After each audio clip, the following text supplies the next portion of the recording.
புதுச்சேரி விழுப்புரம் தேசிய நெடுஞ்சாலை ஆரியபாளையம் அருகே சங்கராபரணி ஆற்றின் குறுக்கே 60 கோடி ரூபாய் மதிப்பில் மேம்பாலம் கட்டப்பட உள்ளது.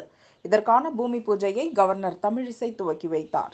மத்திய அரசு நம்ம அன்னைக்கு இந்த சாலை விரிவுபடுத்த வேண்டும் என்று கேட்கும் பொழுது 4 வழி சாலையாக நமக்கு அனுமதி கொடுத்திருக்கிறார். இந்த சாலை மேம்படுத்துவதற்கு கட்டுவதற்காக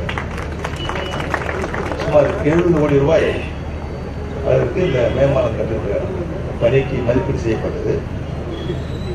இதனுடைய ஒப்பந்தம் சுமார் 60 கோடி ரூபாய்க்கு 59.6 கோடி ரூபாய்க்கு எழுதியிருக்காங்க.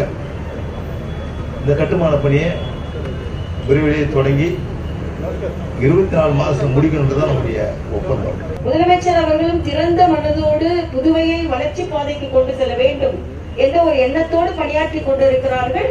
நானும் என்னை பொறுத்த மட்டில் எந்த விதத்திலாவது உதவி செய்ய முடியும் என்றால் புதுவையின் மக்களின் வளர்ச்சிக்காக மட்டும்தான் எனது எண்ணம் இருக்கிறதே தவிர இதுல முதலமைச்சர் தான் முதலமைச்சராக செயல்படுகிறார்கள், வேற யாரும் முதலமைச்சராக செயல்படவில்லை.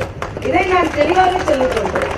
அது மட்டும் இல்ல, சில ஆலோசனைகளை நான் வழங்குவது எனது மருத்துவ உலகில் இங்கே உள்ள மக்களுக்கு ஏதாவது அது கொரோனா காலமாக இருக்கட்டும், மக்களுக்கு ஊட்டச்சத்து கிடைக்க வேண்டிய ஆக ஒரு சகோதரியாகத்தான் நான் பணியாற்றி கொண்டிருக்கிறேனே தவிர தேர்ந்தெடுக்கப்பட்ட அரசாங்கத்திற்கான உரிமை எந்த விதத்திலும் புதுவையில் மறுக்கப்படாது, மறைக்கவும் படாது என்பதை நான் மிக தெளிவாக இங்கே சொல்லிக் கொள்கிறேன்.